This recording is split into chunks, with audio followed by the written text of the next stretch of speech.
It is great to have you all tuning in with us. Kirsten, thank you again so much for your patience with us and your Absolutely, willingness my to be here pleasure. with us today. Really means a lot My- to Flagstaff Resources and our greater community. So let's jump right into this. I'd like to welcome everyone for joining us and let you all know that I am coming to you live through Flagstaff Resources and Online Teen Help, which is our two great ways to be involved in the community and better understand what is available in our community in terms of resources. So I'm just going to show you something really quick, and I want you to see just how the Flagstaff Resources website looks. So with Flagstaff Resources, it's a great way to look at local resources listed by program title versus agency. So with any of these, you can click on these and you'll see more information. And it's just a really easy way to dive into resources available right here in Flagstaff. Another thing you can do is go to the filters, click on health, and we've just put out this new filter called COVID-19. And you can go here and click search as well. Kirsten, let's jump over to you and kind of give you the mic to introduce yourself and talk a little bit Absolutely. about your background and the work you do and dive into today's content for us. Right. Thank you. I just wanted to thank Jim and Andrea LaBelle, and thank you, Adam, for inviting me. I really appreciate the opportunity to provide some resources to the community. I think this is a unprecedented time, and I just want to express my compassion for anyone who's been struggling with any kind of illness or has lost a loved one or is struggling with unemployment or financial insecurity. I just want to express my heartfelt compassion for anybody who's struggling in those ways, and I hope that we can be helpful today. I'm a marriage and family therapist. I've been here in Flagstaff since 2001, and I have been working, really my mission in my practice is to help with healing intimate relationships of every kind. Um, I've been a family therapist for 27 years. I'm divorced. I have two daughters, 20 and 23, so that's enough about me. And what I want to be able to share today really is just some basic skills in terms of really being able to learn how to relax and improve quality of connection to self, which is the underpinning of all of our connection to everyone else. So that's really what I want to offer today. I have some really basic, simple mindfulness tools that I want to offer. And if there are questions that I can answer for anybody after that, we'll do a Q&A, and I'll be happy to answer any questions that anyone has. So That's great. And I really, again, appreciate you taking the time to be with us, Kirsten. And let's just dive right into it. Let's talk about the struggles that the youth are facing today, with schools being closed, with the COVID crisis, and the parents who are trying to do their best to manage the stresses that they're managing with just keeping the lights on and food on the table, but then also homeschooling and the new right. dynamics that are being created and some of the struggles and any recommendations you have. Yeah. Well, the issues that I've been hearing from the families that I work with really are, how do I help my kids with online learning when I don't have any experience, with those issues, and how do I do that without getting impatient and upset? And how do I help my kids stay focused? I hear people asking questions about, how do they, navigate a situation with a returning college student who's also doing online classes and renegotiating relationships with one another. I'm also hearing people talking about how, their struggles in managing just the daily routine and how do I keep my kids active and not just focused on screens. Those are some of the issues. And, I think something that's a tool that, is really important if they're, people are struggling with difficult emotions, or kids coming and struggling with their schoolwork when parents are trying to also themselves work at home, is just being able to stop and breathe. Mhm. Simple, simple, simple tool that we can all do anytime, is literally just give ourselves an opportunity to stop and take a breath, which relaxes and calms and soothes our nervous system, so that then we can go ahead and decide what's the first priority, and go from there. So that's simple, simple exercise, stop and breathe, that anybody can do anytime that they need to. And Um, and and I fully agree with what you're sharing, Kirsten, because breathing has been so important to me personally, in my own life and my own managing of my own stress. Even more recently with this COVID-19 outbreak, like I often will find my heart rate just beating in a way that is very intense and very noticeable and overwhelming, and it keeps me up at night, and it just doesn't feel good, and it doesn't feel healthy at all. And I've forced myself to stop and breathe, like you're saying, and calm myself down. And it's really helped with my sleep. It's helped with my ability to be active and be effective at what I'm trying to do and stay calm through this challenging time. And, even in this conversation now, I can feel my heart rate increasing and decreasing, and my breath changing. So, what would you recommend? Just like a minute of breathing, or any specific practices that someone can do? I think that we can do that stop and breathe practice anytime that we notice that our heart rate, I think of it really in terms of, we really do have kind of three, places in ourselves that we tend to see this escalation, right? We can have racing thoughts in our mind. We can have, very rapid, intense emotions in our hearts, and we can have tremendous, sense of stress and dis-ease in our bodies. And breath unifies and regulates all those systems. And so, another thing that I always would want to recommend to anybody is to use some of the resources that we're going to share later to be able to practice meditation. For some people, they find that really simple mindfulness practices, like sitting and, having awareness when they're drinking, or when they're eating, or when they're sitting down to their computer to start to work. Just very, very simple. How do we bring our attention awareness into the present Hmm. when we're in the midst of our day? I love that. And Isaiah, who's watching from home right now on Facebook, writes, breathing is the first thing we do in life and the last thing we do on our way out. Definitely something to be appreciated and grateful for. And I appreciate that comment. And I think both Kirsten and I will, both very much appreciate that sentiment.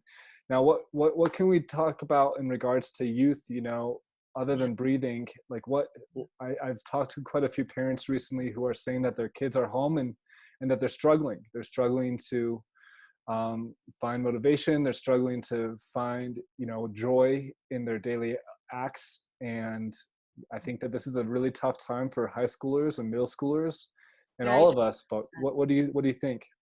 So one of the things that I think that, again, time is unprecedented. So the amount of fear that people are feeling, and uncertainty about what to expect and how long we're going to have to shelter in place, just creates a lot of anxiety for us. And one thing we can do is kind of really, really basic physical self-care, having a set daily routine. For example, being able to go to sleep at the same time. I'm also really encouraging families to allow their kids and themselves as adults to sleep longer than normal.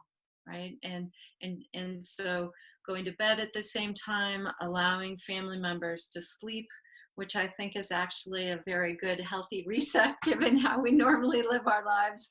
And then to also be able to really wake up at the same time, to eat at the same time and share meals together, being able to have a set regular time that schoolwork is done, and every family is a little different about what's the ideal time to focus on school and homework. But to have set times for that. I think it's really important to have time together as a family just to relax and not be on screens,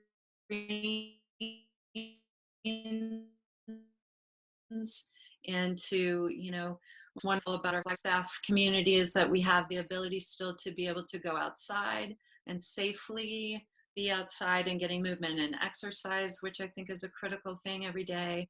Cooking food together is wonderful. Being able to hang out and play and, play games or have game night, I think is it is a really incredible opportunity to reconnect with our family members, even though kids may be initially resistant to doing those kinds of things because they're missing their friends. I think it's very, very powerful for us to use the opportunity to reconnect as a family. That makes me think about, my cousins who are in high school right now and in middle school, and just the challenges that their families have to connect with them because of today's reality of technology and games, and just the way connection has really changed and evolved.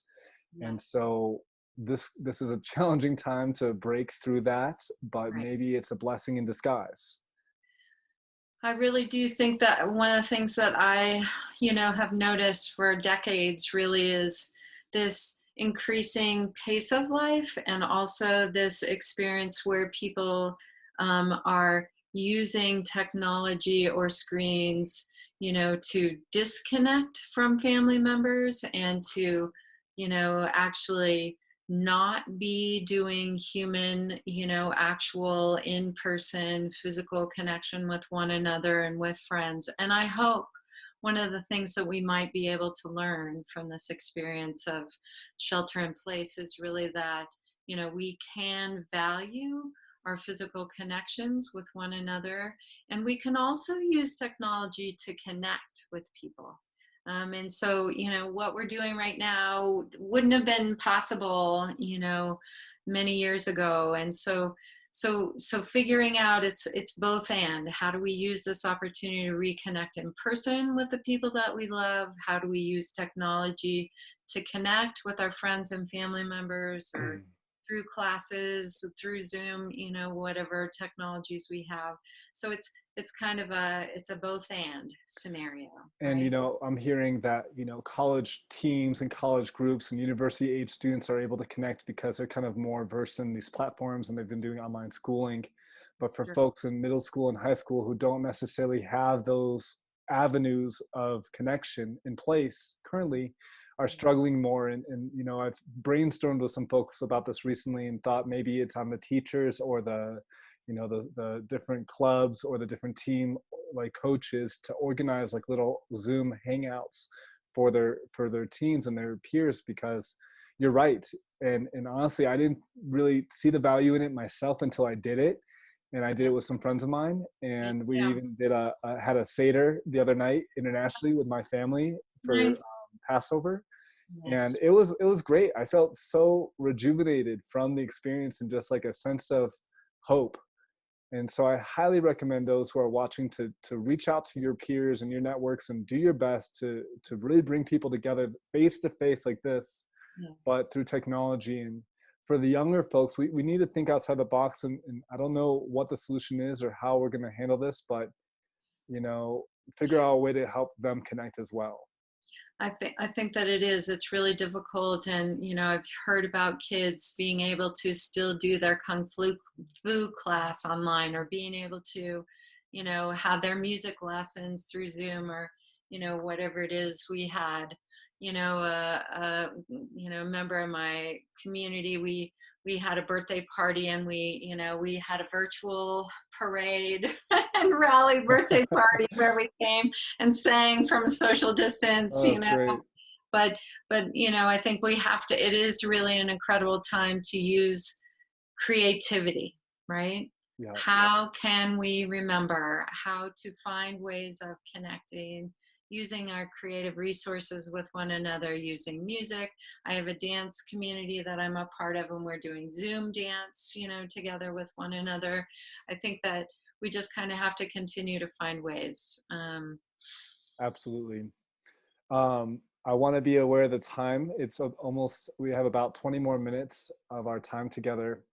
Kirsten, if you want to keep sharing things, I definitely invite you to do that. But I want to let the folks watching know that we are happy to take questions and really want you to be engaging in this conversation. So Yeah. Kirsten, maybe remind the people watching now what range of questions you're opening this up to, and we're So, inviting in.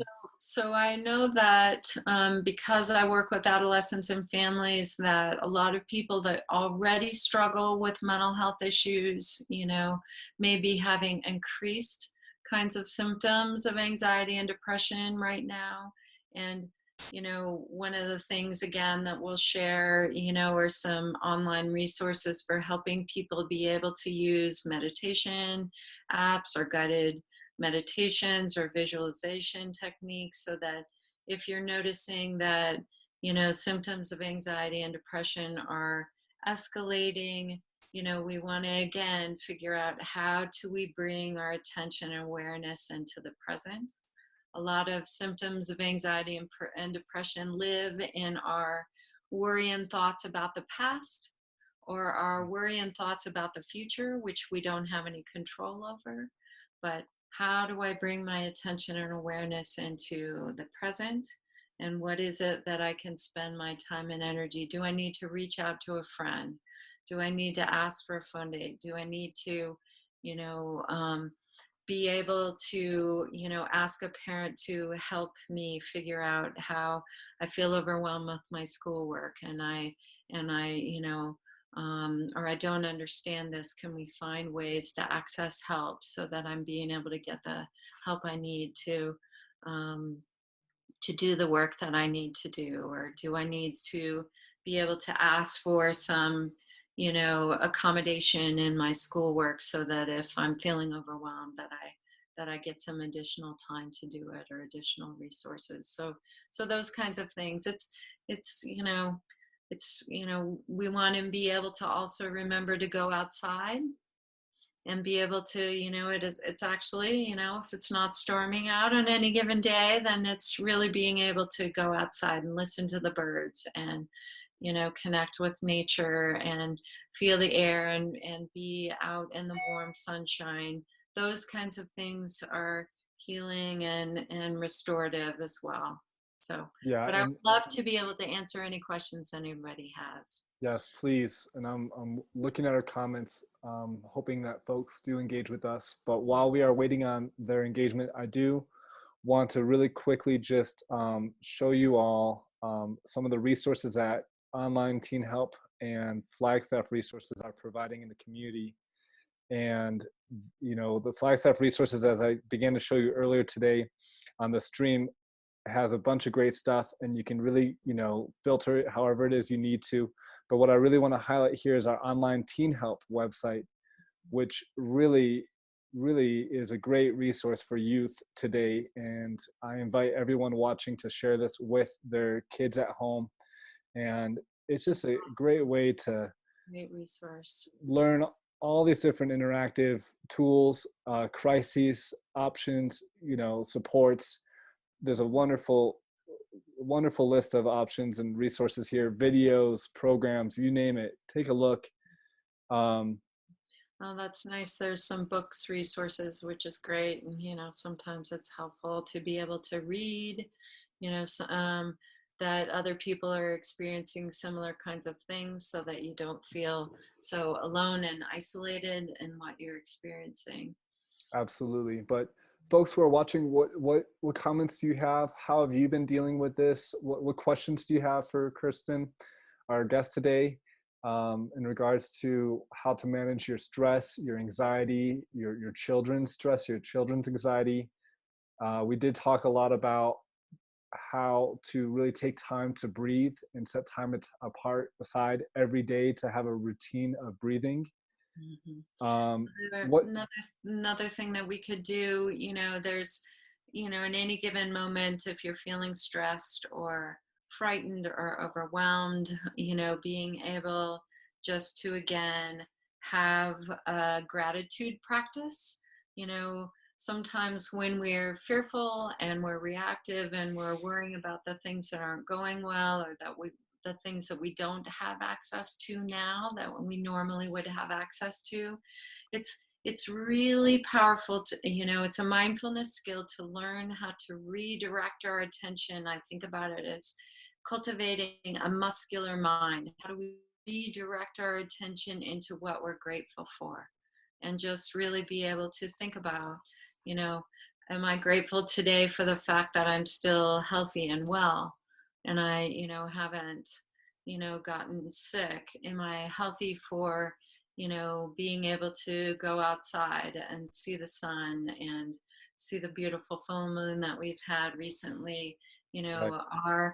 Are we able to listen to music? Am I grateful for my favorite musician who has put out some really great music recently? What are the things that, am I grateful for my friends and being able to talk with them when I'm struggling or overwhelmed? What are the things that we're grateful for? Kirsten, what I'm hearing you really say is reconnect to yourself and just keep connecting to yourself, Yes. because we're all stressed out and worked up about things that sometimes are beyond our ability to impact and ability to change.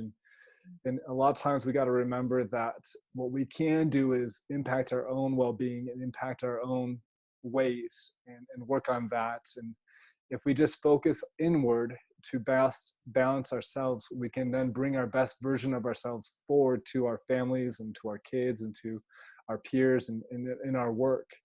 Yeah. Um, Asia writes, people of all ages need to just realize that not all of their thoughts and feelings are theirs alone. Learning to not personalize with what does not belong is a healthy habit to form. Exactly, and I think that's kind of what we're talking about. Right. Well, sometimes, we get things happen. Our parents are angry at us because we haven't followed through with something, or maybe our kids are angry and frustrated with the boundaries of the situation, or, our friends are somehow upset or disappointed, or we're having some kind of tension or conflict socially. And it is absolutely true to remember that we don't have control over other people and their perception of us. It's really, really kind of you know, it's confusing because we, of course, care about what our friends and, loved ones think of us. But at the same time, our job is to, really show up and do our best and take care of our responsibilities, but not personalize when other people are angry or frustrated or being, irritable with us for some reason. Um, Kirsten Carroll writes, Easter will not be a family gathering for most families. How do we Mhm. get through this special holiday without feeling isolated or guilty? Oh, that's a great question. I think, you know, uh, I think historically, you know, the celebration of Easter or the celebration of any, spiritual tradition, hasn't necessarily always been around group gatherings, and so, maybe it's an opportunity this year, very different from every other year, where we can decide what is the meaning of Easter for me, personally, Mm, and what is actual rebirth, what is, the coming of the renewal of our cycle of growth and learning and belonging and spiritual connection. What is the meaning of that for us, and what can we do as a family?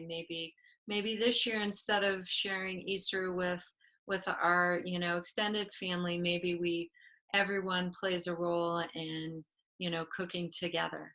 mm, Or we can decide maybe there's a ritual that we would like to do as a family of honoring, you know, what we would like to, improve and grow in, in the coming year together. So I think that we have to be creative in coming up with strategies to celebrate, our religious traditions that are, maybe it just looks a little different this year, and maybe next year we appreciate being able to, be in person together and share all together. Absolutely. And something else that pops into my mind a minute ago was, we're all still going about our days, and still a lot of us are still working as best as we can and communicating with others. And something I've seen in my own interactions is folks being a little bit short in terms of their, compassion or patience, and people being, more on edge than usual. Kirsten, maybe you can talk a little bit about how one can do their best part in not reacting and responding to those emotions that they're engaging with, even if it's from a partner or a child, or even their own head working with them. So, What recommendations do you have? so I think that, the skill set that this falls under is emotional intelligence, and really, really learning how to, um, take, a step back Mm, from our own emotional experience and just be able to observe. This is very, very difficult for kids to learn how to do, but parents, being able to model this for your kids. How do you step back? How do you notice what your emotional experience is? And I think about it literally as being able to create an experience of emotional flow where we're not getting attached to any particular feeling that we have, but instead what we're trying to do is be able to observe yeah, and learn from our emotional experiences. And maybe there's a point later on where we can share what it mm, is that we experience, instead of speaking to or being in reaction to our emotional experience in the moment. right. Sometimes just waiting. That's another opportunity to breathe, right? Yeah, yeah. Being Um, aware, I think, is step one. Or even having the awareness to even try to be aware. And I've yes. even heard of folks keeping a journal and just, scale 1 to 10 of your stress level, and then just taking a Absolutely. little tally every half an hour, just checking in, Yep. and just to be aware of your own internal, runnings of your system. Just like a car, are you overheating? Do you need to pull over? Do you need to take a break? Do you Yeah. need to, like Kristen's saying, really take a, time for yourself to just unwind and just listen Mhm. to the birds, breathe, maybe eat something nutritious? Right. What kind of food are you eating? Are you eating food that's going to be benefiting your soul and your body, or is it going to put your body through a more difficult experience to overcome and digest? Exactly. With healthy I, was- habits. I think that, there's this kind of, three-tiered approach that I think of in terms of maintaining our mental health or maintaining our wellness as a whole individual. And part of it is, how do we use mindfulness practice to quiet and redirect, negative thoughts in the mind? How do we use emotional intelligence and journaling? Feelings is a really great tool, like Adam was suggesting, that so that we can notice our emotional process and not be reactive and controlled by our emotional process, as well as how do we eat well, sleep well, Mm, and make sure we're getting enough exercise so that we have a lot of grounded presence in our body, and where we have a sense of well-being. And the way we eat impacts how we sleep, how we, you know um, and also how well we feel when we're exercising or being outside and moving in our bodies. So all those absolutely. things together are sets of skills that we all need to remember, which is not easy to do when we're stressed and overwhelmed. And also, in today's reality with technology and all the stimulus that's all around us all the time, use those tools for good. Like we showed you with the websites, you look at resources, watch videos, watch meditation exercises, and there's all these great resources out there to help us and you and me and all of us calm down and relax and engage and connect, versus just watching the latest and greatest news about these, the issues that we're facing. Right. There's enough issues to go around the world for all of us, for sure. And there's enough issues to keep us all busy. And a lot of times we simply don't have the power to deal with those issues ourselves directly. So if it's not something you can do directly right this moment, maybe take more time for yourself and just grow as an individual, as Kirsten's saying. And I really do think that it's important. I encourage people to do this all the time, but I think being able to have a news diet, really being able to put some boundaries and constraints Mm, around how much time. I notice myself, that it's easy for me to get a little, hyper attentive to, what's happening internationally or in the country, or even here in town. And I notice I do much better, I feel much better, when I'm really limiting the amount of time that I'm consuming news, and even consuming media. Sometimes we just need to be able to read or relax or meditate or practice yoga, or go be outside, or be able to connect with people at home. And you can give foot rubs to the people in your family if somebody's feeling stressed out. How do we give affection and loving touch, mm. so that everyone is feeling appreciated. And that's a great point. How do you give loving touch if you yourself are stressed out and worked up and on edge? So again, that comes back to tuning into yourself. Where are you at emotionally and physically? And then are you bringing the best version of yourself forward? Or are you bringing a version of yourself that is on edge and stressed out and overworked? And, the way I'm feeling right now, no, I'm just kidding, but partially true.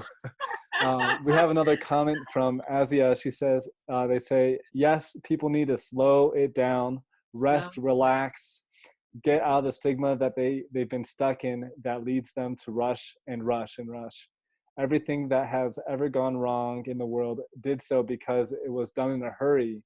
And then they write, time for a nap.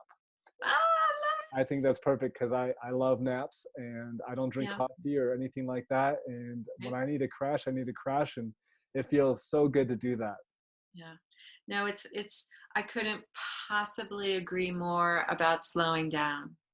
You know, Actually, my family finds this very annoying about me sometimes, that, that I will, you know, uh, really try, make a huge effort to go slowly, that I will want to eat slowly. Sometimes they get very frustrated because I speak slowly, but I don't want to be, being able to really have a pace of life that allows me to feel like I can use my strengths and skills. And parents, I really think that we forget that our kids can always, always immediately know what our level of stress is. Mm, And we don't have to say a word, and they immediately can tell where we're at, if we're stressed, if we're angry, if we're anxious, if we're overwhelmed, if we're fearful, if we're shut down. And right. so learning how to care for ourselves so that we're more available for our kids, so that they can really kind of borrow from our own calm and sense of trust that we're going to be able to navigate this crisis and this time in history, because we can. We haven't seen anything like this before, but I really believe that we have the tools that we need as human beings to navigate this crisis and come out the other side stronger. Mm. And I just wanted to let everybody know that Andrea, who's watching from home, is commenting. And Andrea, who oversees Flagstaff Resources and Online Teen Help and everything that we're facilitating today. First of all, thank you, Andrea, for your support in all this. But she writes, great book with this theory is Four Agreements, The and fourth. that it's on the onlineteenhelp.com website. It's a life-changing read that she says has impacted her very positively. Um, Kirsten, as we're running out of time, do you have any closing comments you'd like to share with the group, and any kind of words of wisdom? I guess the thing that I really think that the pandemic, as horrible as the you know illness and the fear and the constraints and the deaths that are occurring, I also really believe that it is an opportunity for us to really refocus on who am I and what's important to me. How do I allow this? Oh, look at this beautiful dog. Oh my gosh. How do I use this opportunity to imagine what is important to me in my life, what are the things that I most care about, how do I reinvigorate myself in terms of my integrity with my value system, so that I'm really living my life in a way that's consistent with who I am, and what's most important. And so, um I just really encourage, I hope that we might have an opportunity to do more of these, and to invite other clinicians who have different, strengths and skills than I do, so into the conversation, so that people in the Flagstaff community can access resources in real time. And again, I just really thank you, Adam. Kirsten, thank you. And I picked up my dog Lucky because Carol, who's watching, commented, if you're thinking about adopting a pet, this is the time to do that. And it's true. Dogs are pure energy and pure joy, and so are other pets. And Yeah. Lucky was a shelter pup as well. But for other folks in the community, we're going to be doing more of these webinars for all of you, and we've got quite a few lined up for the next weeks. And Kirsten has so graciously committed to the next 2 Fridays with us. And so we look forward to those conversations. But Kirsten, thank you so much for joining us today. We look forward to our future conversations. We appreciate your words of wisdom and you sharing that with the greater Flagstaff community. And folks in Flagstaff, thanks for tuning in, and take care of yourselves. Listen to these wise words of wisdom, breathe, and take time for yourself. Don't forget to check in on your own well-being and seeing where you're at in your life and your anxiety, and just bringing your awareness to that. We're going to wrap this thing up right now. So again, thanks for tuning in, and have a wonderful rest of your days, and radiate the love and passion that is in you for you and your loved ones, and be well. Okay. Thank you. Bye.